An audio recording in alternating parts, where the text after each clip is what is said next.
Well, I'd like to back up before the Minimoog, really, because my work with Bob Moog was literally, we met in 1963. There was no Moog synthesizer at that time. And there was, however, the Moog Melodia model theremin, which Bob was manufacturing, and he was selling the Moog theremin as a kit. And I bought one and assembled it. And then I had started teaching at college. I teach at Hofstra University, where I still am, actually. And that's a little scary. But I was beginning to teach at Hofstra. It was my second year. I'm now in my 50th year. I went down to a state conference, a New York State conference, and down in the area where people were showing their instruments was this wonderful place where two instruments were being shown, tubas and theremins. And it fascinated me, first of all, that tubas and theremins could be shown together, and why. And the person who was there was Bob Moog.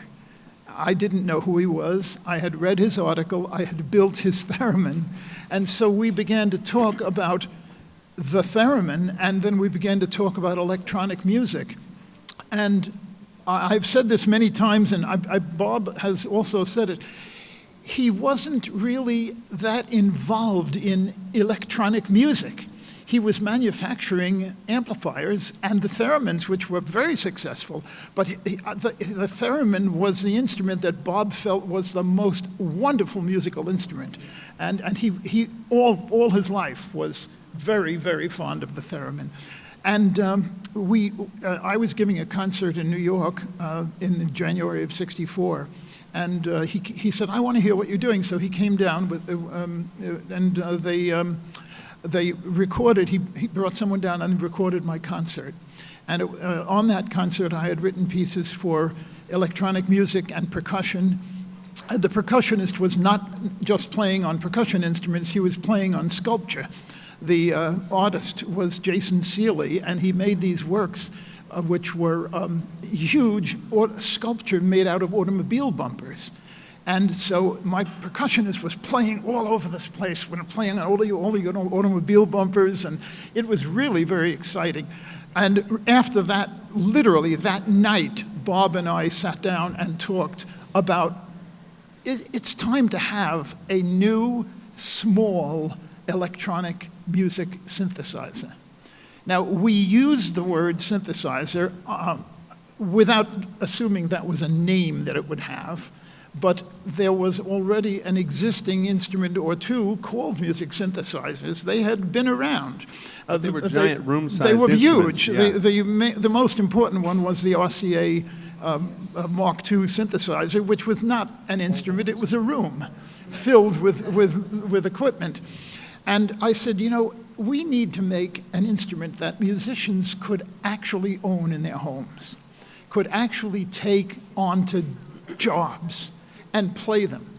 Now, there was no instrument like that. And that summer, I went to Trumansburg, where Bob was living, and where his shop was, and remained, and the shop is there. I don't know if a sign ever went up about that being the shop where the Moog synthesizer was born.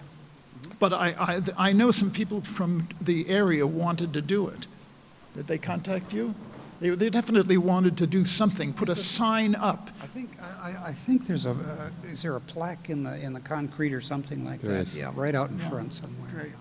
Anyway, the development of this instrument took place over a period of 2 or 3 weeks in June and July of 1964.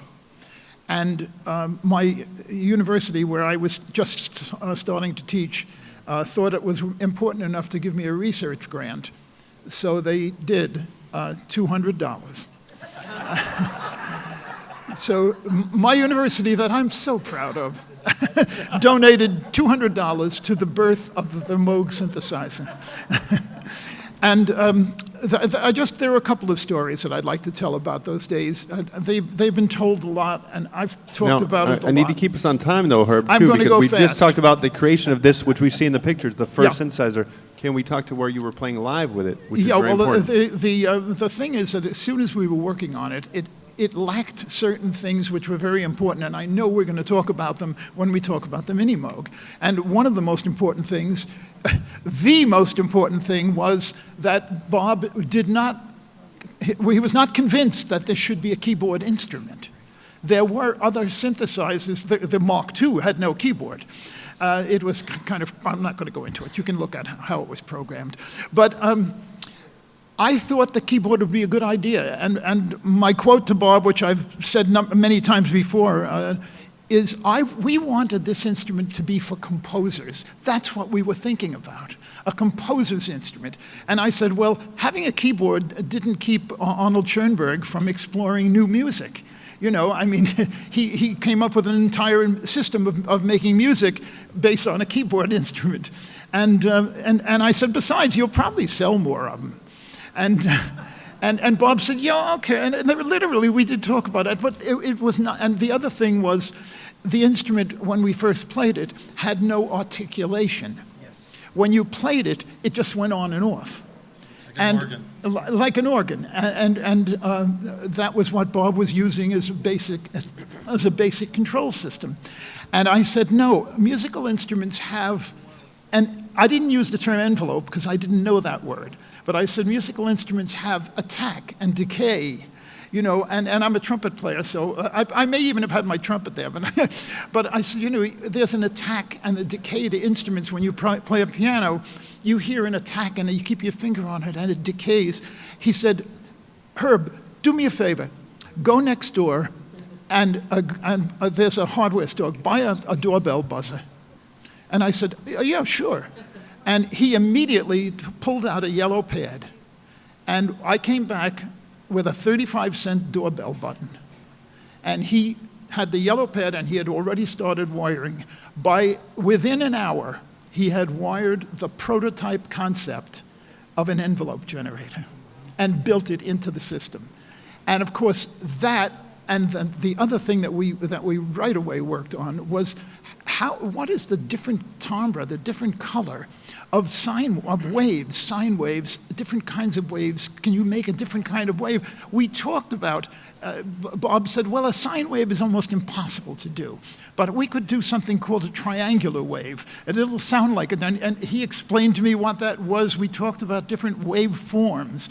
So basically, Herb, we have time for one short story about playing live, because we need to get onto the Minimoog right away. Okay, and one, of course, we were working on was the basis for what became the modular synthesizer. But you saw a picture of me with the first prototype instrument. The year after that, in 1965, I had a concert to play in New York City at Town Hall, which was a major concert hall in New York City. And I was playing there with my group called the New York Improvisation Quartet. And we were using this first Moog synthesizer, which was, by that time, a modular system similar to the one that you're looking at. And again, it was designed for composers in the studio mostly. Yeah, that's the concept, not to take it out live. Right, that was the whole idea. It idea. needed patch cables. We had the idea that people at least could buy it, and schools could buy it. But the other thing is... And tell us about the power supply. And that's what I wanted to say, because that's a hint there. The power supply was a little bit shaky, and if the power supply wasn't good, the instrument would go out of tune. So Bob suggested, let's use car batteries. He needed 6 and 12 volts. So at Town Hall, on the stage, underneath the modular Moog synthesizer, were a 6-volt car battery and a 12-volt car battery wired in as the power supply. So it was indeed time for a different instrument.